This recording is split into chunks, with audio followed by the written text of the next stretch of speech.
Dekat tangan aku ni ada Samsung S26 series, okey. Ada Samsung S26 Ultra, Samsung S26 Plus dan juga Samsung S26 biasa. Tak lupa juga ada juga tambahan barang hari ni iaitu Buds 4 Pro dan juga Buds 4. Jadi apa yang menarik dekat 3 phone dan juga 2 earbuds ni, jom aku tunjukkan. Okey, jadi sekarang ni kita dekat stesen untuk Galaxy AI, okey. Jadi kat sini apa kelebihan dia bang? Boleh ceritakan tak?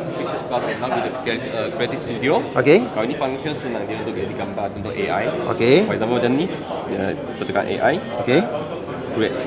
Sekarang dia boleh tekan lah, dia boleh masukkan apa yang nak, dia just typing, lepas tu dia akan tolong editkan. Maksudnya apa-apa imajinasi kita lah. Ya betul. Okey, maksudnya dekat dalam bahagian galeri tu je dah boleh settlekan dah edit ni. Ya betul. Dia terus masukkan apa yang nak, you just typing, masukkan simple text, lepas tu dia akan tolong editkan.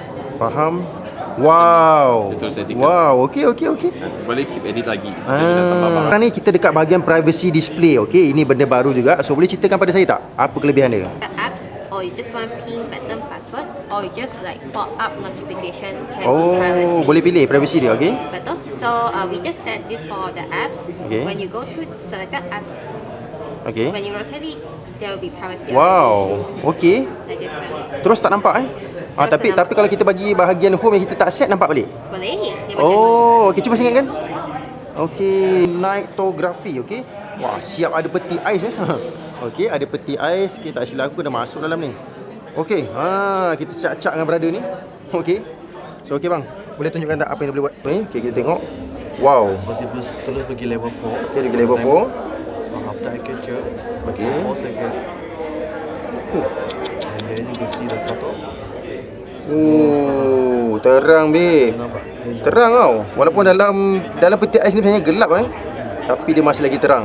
Alright, jadi kat sini nak tunjukkan dia punya night mode lah Warna yang special kali ni adalah warna violet. Okey, tapi aku tahu sedap mata memandang pada warna biru cair, biru ceroy ni. Tapi tak apalah, disebabkan Samsung kata yang violet ni adalah special dia, jadi kita pegang.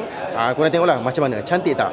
Dia purple dia tidak berapa terang sangat, tidak berapa gelap sangat. Ya pastinya memang nampak premium betul. Tak cukup dengan tu, AI dia ada tambahan juga dekat audio eraser dekat YouTube. Okey, dekat YouTube boleh, Netflix boleh. Okey, kalau katakan korang tengok movie, korang tak suka audio dia sedikit bising, jangan risau, slide daripada atas ke bawah ada features ni. Okey, korang boleh buang noise dekat belakang sekali. Samsung S26 biasa, yang ini bagi aku best dia sebab apa tahu? Bila pegang, sizing dia memang sedap kat tangan lah. Okey, orang kata apa, one hand type writing kau nak menaip ke, okey, nak layan movie ke dengan sebelah tangan ni, memang best lah. Sebab apa? Dia kecil. Okey, dia menggunakan chipset Exynos 2600. Jadi itu sajalah video aku pasal Samsung S26 series. Nama macam biasalah. Apa pendapat korang? Boleh beli tak Samsung kali ni ataupun